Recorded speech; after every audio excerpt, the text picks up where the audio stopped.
Investment Minister Dr. Ernest Hilaire's legal defense will counter opposition leader Allen Chastanet's legal challenge against St. Lucia'S CIP enterprise option.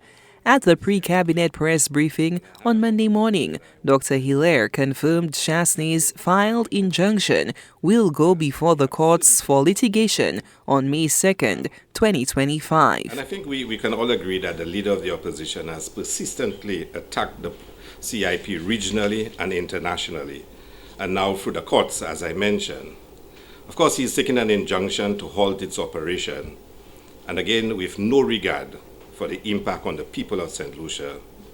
I must admit that his actions have caused concern among investors and promoters within the CIP industry.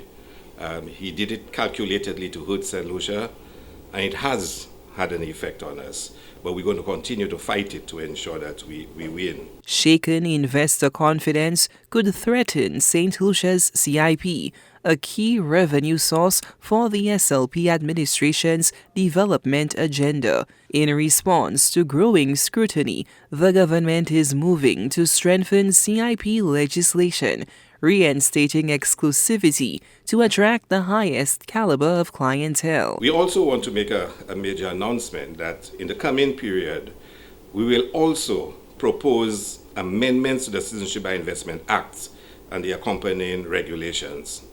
And these changes are aimed at restoring the CIP to the exclusive high-end program that was originally introduced in 2015, before the changes were made by the Allen Chastanet administration.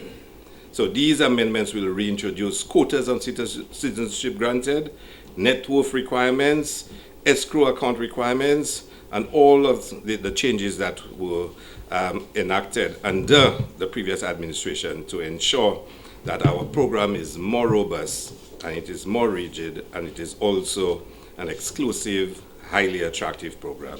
Dr. Hilaire reaffirmed the CIP remains secure, highlighting the recently signed Memorandum of Agreement among Caribbean CIP nations and the planned establishment of a regional regulatory body. He emphasized St. Lucia is taking active steps to ensure compliance with the MOA's stipulations. We have since resumed the real estate option because the price did not affect any existing agreements. And since then, we have approved the real estate project Isla Resorts at Rodney Bay at Mont Pimad as our real estate project existing right now. Of course, in reviewing, we realized that the MOA and the enterprise option and the agreements under the enterprise option are not consistent. So we have not resumed sales under the enterprise option, and the National Infrastructure Improvement Program and the BMAX LLC housing project have been formally suspended. And again, I did announce that. The agreements between the government and the respective developers have been terminated because they're not consistent with the MOA, and we are now undertaking negotiations to ensure that the new contracts are consistent with the MOA and structured properly. According to the CIP minister, the audit firm engaged to review the program submitted a preliminary report with recommendations. A final report is expected soon and will be tabled in Parliament upon completion.